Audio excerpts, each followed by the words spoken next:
morning, everybody. It is really great to be back here in Las Vegas and right here at CES. And as Gary just mentioned, I was on stage right here 8 years ago when we were introducing Ford Sync, our in-car connectivity system. And I have to tell you, as I look back, a lot of things have changed at CES in 8 years. But one thing has stayed the same. So I want to ask you a question. Who finds it easy to get around Las Vegas during the show? Raise your hand.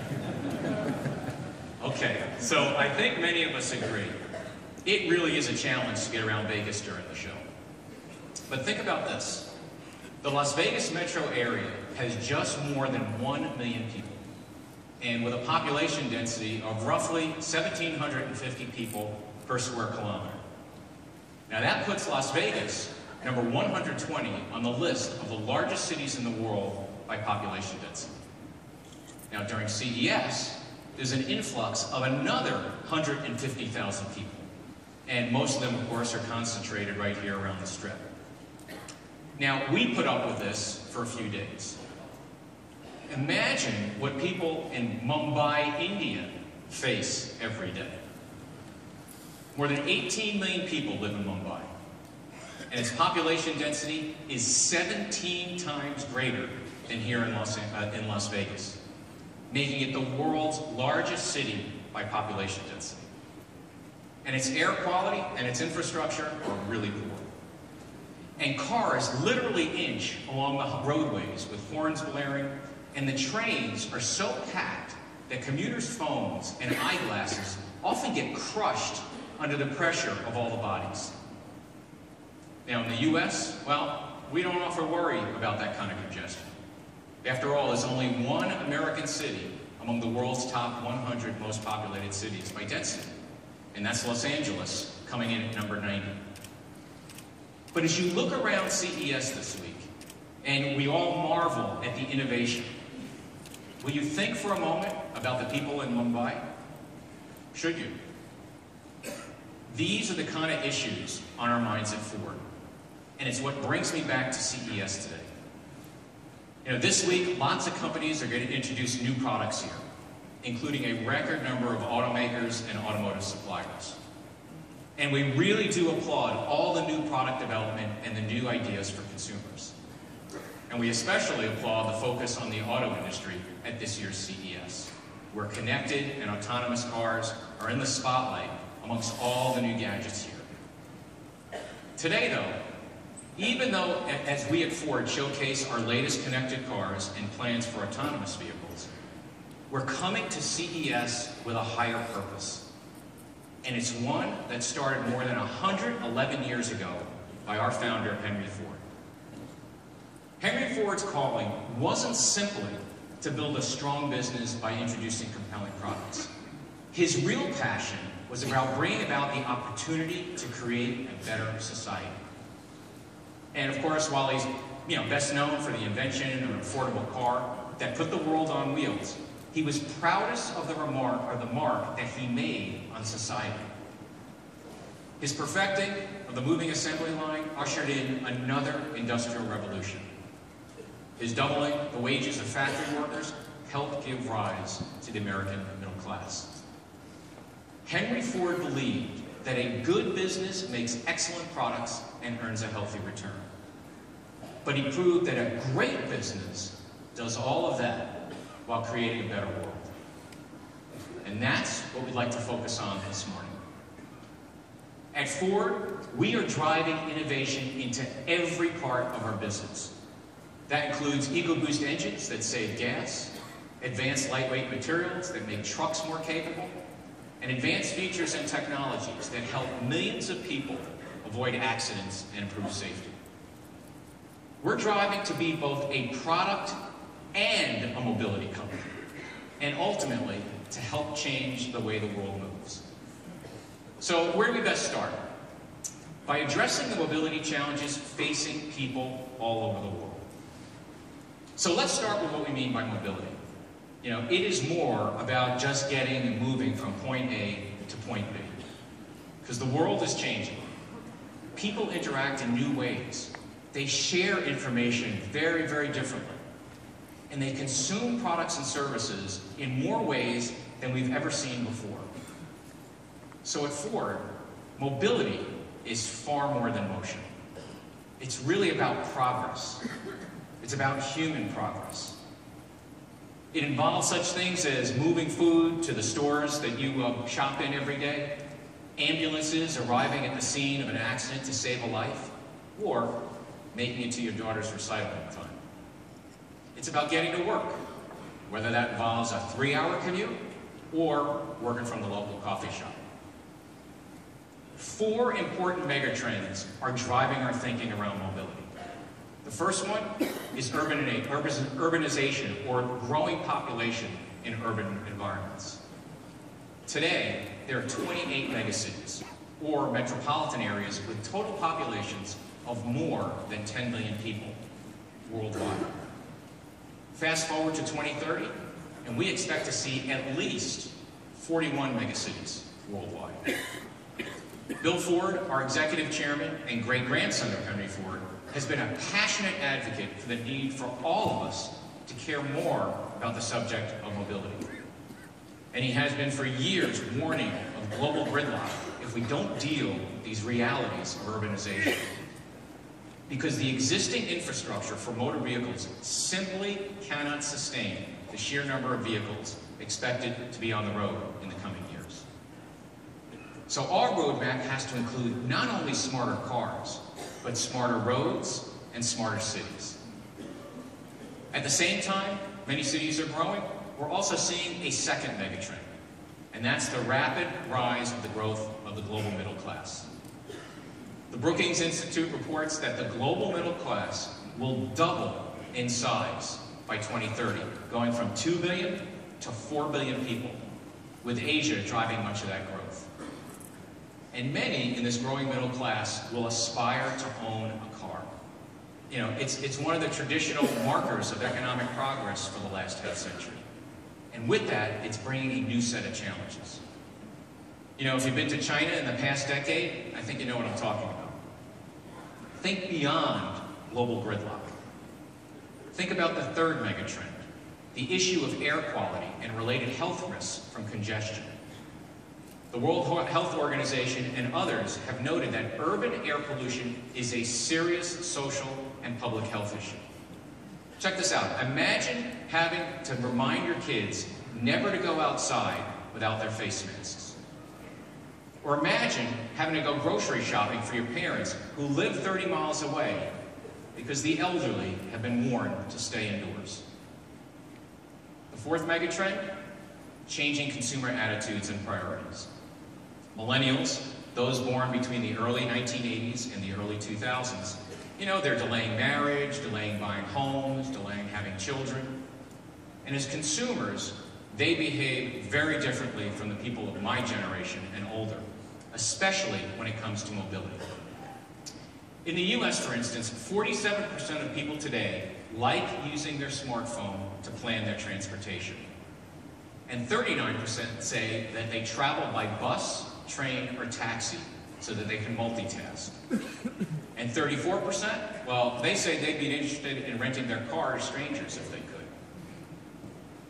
So these 4 megatrends are changing the way we view innovation and mobility at Ford.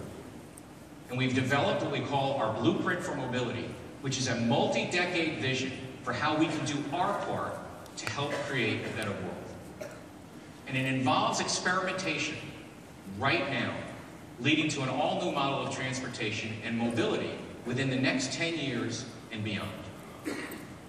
We see a world where vehicles talk to one another, where drivers and vehicles communicate with the city infrastructure to relieve congestion, and where people routinely share vehicles or multiple forms of transportation for their daily commute. We see a world where, at a CES in the future, traveling down the Las Vegas Strip is not going to take a half an hour. And in Mumbai, people will have the freedom of mobility versus gridlock. And to get there, today we're announcing Ford Smart Mobility, which is our plan to use innovation to take Ford to the next level in connectivity, in mobility, in autonomous vehicles, the customer experience, and big data. And a first critical step is the creation of 25 mobility experiments across the globe, all designed to help us change the way the world moves. Now, before getting into the experiments, let's discuss the enabling technologies that convince us that right now is absolutely the right time to pursue them. The first enabler is connectivity. Consider this. 47% of Americans today won't go 24 hours without looking at their phone. Sounds a little low, doesn't it? A year ago, there were 4.3 billion smartphones in the world. In 2 years, another 1 billion new smartphones will be added, totaling 5.1 billion, which, by the way, is 80% of the world's population. Now, we spotted this trend early, and that's why we were here 8 years ago introducing Ford Sync. And today, Sync is the most popular communications and entertainment connectivity system in the industry, with more than 10 million Sync-equipped vehicles on the road all around the world. And here at the show this week, you can take a look at Sync 3, our most advanced version yet. It offers a more smartphone-like experience with faster performance, more intuitive graphics, and more conversational voice-activated commands, and also an easier way to control your smartphone apps. As we look to the future of connectivity, two advances are going to help us. First, we're going to continue to foster and to grow our Sync developer community. We have the largest ecosystem of app partners, and by providing AppLink to the open source community, the potential for innovation is endless. We'll also continue the rollout of embedded connections in our vehicles, and we'll be adding new experiences for customers as we shift to the cloud. A second enabler to our 25 experiments is software and sensor technologies. And to provide some detail on just how smart our vehicles are becoming and how that will lead the future of autonomous vehicles, I'd like to invite up our Chief Technical Officer and Group Vice President of Global Product Development, Raj Nair.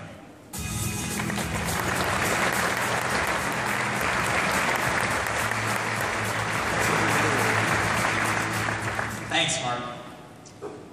You know, we're already manufacturing and selling semi-autonomous vehicles that use software and sensors to steer into both parallel and perpendicular parking spaces, adjust your speed based on traffic flow, or apply the brakes in an emergency. We call these features driver assist technologies.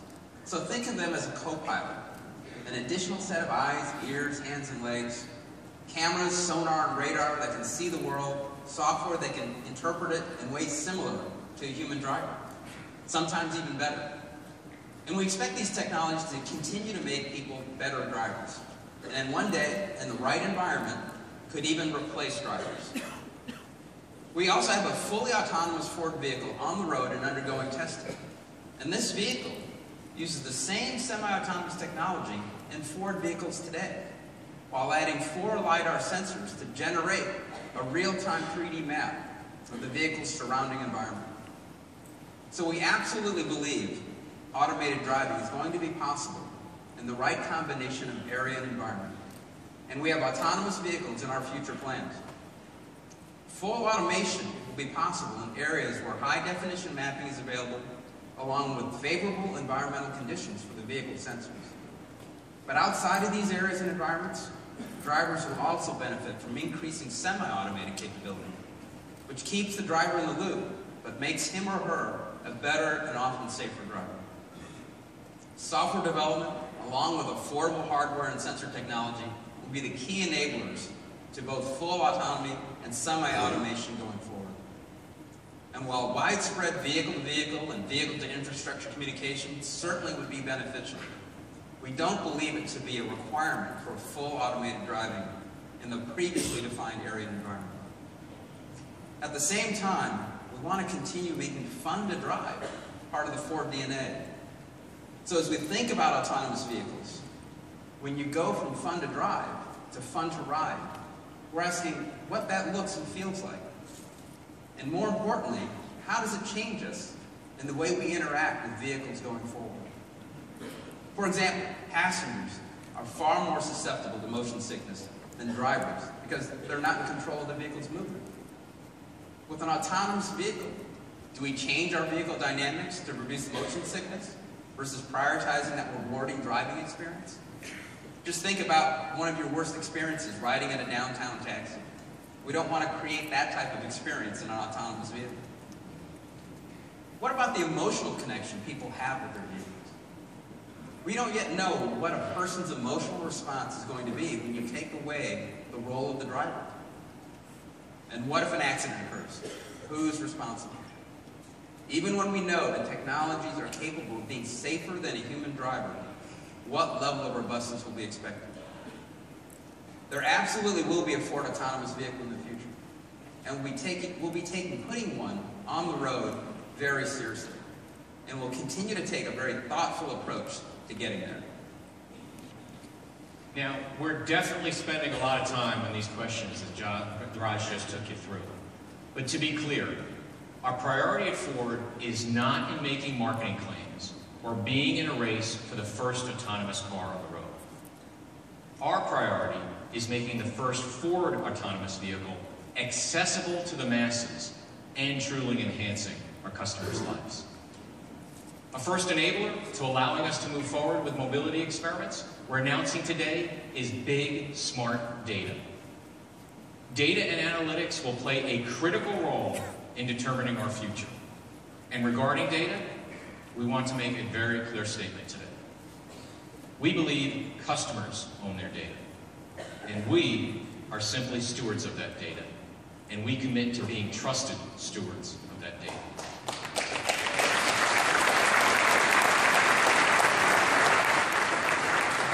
Now, we may ask to use the data, but only with explicit opt-in and full transparency. And if we use that data, we need to ensure that customers are receiving services or features that they find valuable. So let's review. The world is changing. Consumers are shifting priorities. And great technology is evolving faster than ever before. And for us, it adds up to an opportunity as big as Henry Ford's. It's an opportunity to help create a better world. And that's why we're here today announcing Ford Smart Mobility, a series of experiments and open innovation challenges around the world that will help us learn and then shape our business for the future. We have a total of 25 experiments, including our innovation challenges, and they fall into 3 categories. First, creating a better customer experience. Second, developing more flexible usership models for customers. And third, connecting with every customer in a socially collaborative and rewarding way. So let's start with better customer service, a better customer experience. This revolves around learning more about how customers go about their day using their car. Learning from your behavior, your driving style, plus factors like traffic and weather. So our first experiment is Big Data Drive in Dearborn, Michigan. And working with Ford employee volunteers, we're capturing data produced from their vehicle with the OpenXC plug-in device. Now, OpenXC is our open source research platform that gives developers, including us, access to vehicle data that can then be used to develop hardware and software solutions to improve the mobility experience. Now, today's cars, they produce a massive amount of data. Upwards of 25 gigabytes of information per hour. This experiment is helping us to understand how people move and see patterns that most customers don't. Last year in Metro Detroit, for instance, a major expressway shut down completely for 6 months. And normally, about 140,000 drivers take that route every day. And through our Big Data Drive, we were able to map the data and see the implications. And we were able to track the congestion on the surface streets by the hour. So the next time that there's a road project of this scale, we can provide solutions that require the crowd to see, yet can then benefit the drivers individually. Next up, fleet insights from all across the United States. We're looking at unlocking the value of the time spent behind the wheel. Today, it's mostly about listening to music or news. Tomorrow, time can be spent on other useful things. So imagine the car helping you prepare for your next big meeting. Or a parent taking a sick child to a doctor's office. You might be able to triage her while driving there, reducing the wait time. As we learn the purpose behind each trip and the associated driving behavior, the insights will tell us more about how a driver interacts with traffic, weather conditions, and more. So understanding individual driver profiles is key to delivering better experiences for consumers inside and outside their vehicles. Now, what if you owned a database of your driving behavior for all the years since you got your driver's license? So for our next experiment, we're looking at that possibility in London. Now, if you looked at my lifetime record, it might show a few issues of speeding when I was younger. But then it reveals a trajectory towards good driving behavior that primarily has lasted throughout my adulthood. Now, what if this driver score passport could go with you from car to car, no matter the brand?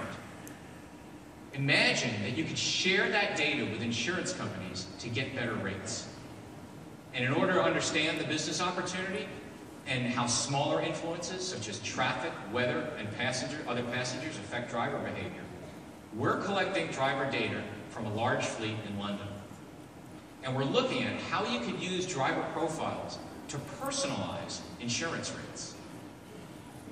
Our next group of experiments looks at creating a more flexible usership experience in the ecosystem of vehicle sharing. We're exploring flexible mobility options around the world beyond just selling and leasing cars. And this will help us to create even better transportation experiences for our customers. Now, I'm sure some of you here play video games. This next experiment is not too far off. It involves an operator that's able to remotely drive real vehicles from the comfort of their office in Atlanta. So using available technology, including video cameras and sensors, streamed over a public 4G network, we used golf carts as a proof of concept. So these low-speed golf carts are used on campus at Georgia Tech for transportation for administrators and faculty. If successful, this could help change car sharing forever. Now, owning a car in a big city is a difficult and expensive challenge. If you drive in central London between 7 a.m. and 6 p.m. during the week, you pay a congestion charge of £11.50 a day, or about $18. What if you could pay for a car only when you need to use it? And which car sharing model would be best for cities? We're investigating that with City Cars on Demand in London, which positions cars all around the city for flexible shared usage. They can be used spontaneously for as little or as long as required, and then dropped off virtually anywhere. Their use is charged by the minute, including the congestion charge, fuel, and insurance. Half of the fleet is electric cars with zero tailpipe emissions. The benefits are clear. More clean driving EVs on the road leads to cleaner city air. If city dwellers share a car, there'll be more open parking spots. Now, getting cars on demand is one thing. What about buses? Well, we're taking a look at that in New York City and in London. Dynamic Social Shuttle is a shareable service of premium minibuses with registered users requesting point-to-point pickup and drop-off on demand using their smart device. And we've already had several key findings with this experiment. First, an appropriate amount of personal space can make sharing with strangers a lot more acceptable. Adults need effortless access to the third row. And passengers gain a sense of security from the fact that the drivers are registered and be contacted and rated. The information we gain will help us understand how to build products for the best shared customer experience. Now, if you own a vehicle, most likely you bought the car because it best fits your needs and also your budget. But have any of you ever dreamed of driving a Mustang on a weekend? Or maybe you need a truck to haul some landscaping supplies around. So how can we help? Well, hundreds of Ford employees in Dearborn are participating in our car swap experiment, which leverages the Ford-owned fleet cars that they drive every day. Employees who are willing to share and swap their vehicles have a mobile app that allows them to search for a vehicle that meets their needs and negotiate swap terms. The experiment will provide an in-depth understanding of how we can take the hassle out of vehicle swapping for consumers. We've also been working on learning from car-sharing programs since 2013. In Germany, we launched Ford Car Sharing, the first manufacturer-backed nationwide car-sharing program incorporating dealerships.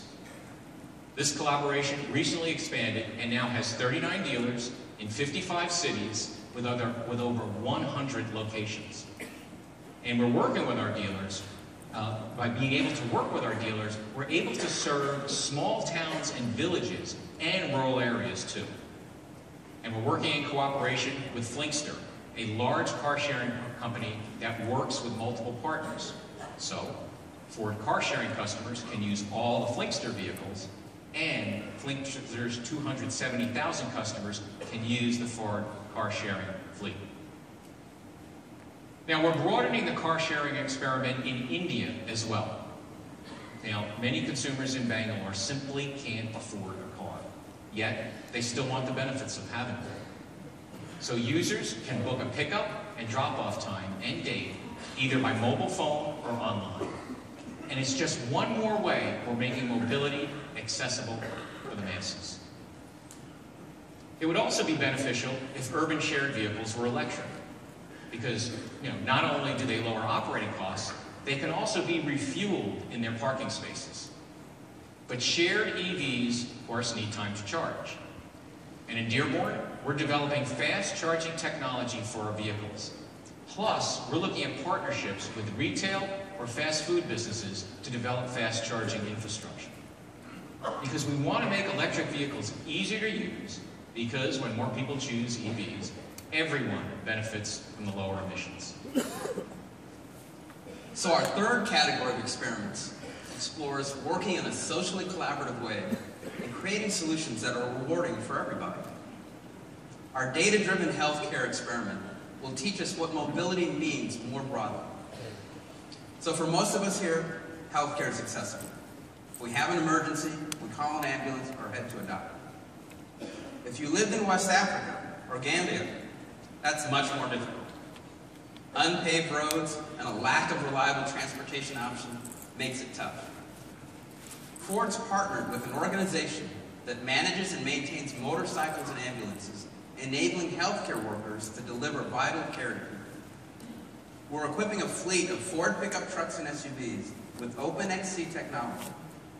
Beyond making their fleet more efficient, such as leveraging diagnostics data to keep their vehicles up and running, Ford is collecting data in an area where mapping companies don't go. We're creating detailed maps of road networks, and we'll be able to better plot driver routes. Next, let's talk parking. We have millions of cars on the road now with sensors, radars, and cameras. They're always working, helping keeping you safe. But can they do more? With our parking spotter experiment at Landon, we're testing how we can use vehicle sensors to find open parking spaces while people are driving around. Then sharing that information to create a cloud-based database that other vehicles can access, making it easier for another person to find and reserve a parking space. Thanks, Raj. Now, in London, we're working to make parking easier for drivers and also the city. Drivers voluntarily use plug-in devices that create live data on traffic and parking. And the City Dash app tells users whether they're legally parked. If not, the app recommends the nearest open spot. It allows drivers to pay for parking meters by mobile phone and identifies the closest available parking spot to the driver's final destination. So at Ford, of course, we love cars. But of course, we embrace other transportation solutions too. You heard us talking about buses. We also want to learn about cycles in Palo Alto. And our Info Cycle experiment uses the OpenXC platform on any bike. It can collect data, it can be a probe in the city, track bike locations, and generate data that can improve safety for everyone moving throughout the city. So these experiments are significant investments in exploring mobility solutions. And we don't anticipate that any one of these experiments is going to provide a single solution. What we know is that we'll learn something from each of these experiments. And some of our experiment leaders are with us today, and I really encourage you to visit our display in the Convention Center, to meet them and to engage us with your own ideas. Cobertura especial del CES 2015 desde Las Vegas. Presentado por Ford de Puerto Rico, T-Mobile, Cooperativa La Sagrada Familia y Vega Coop.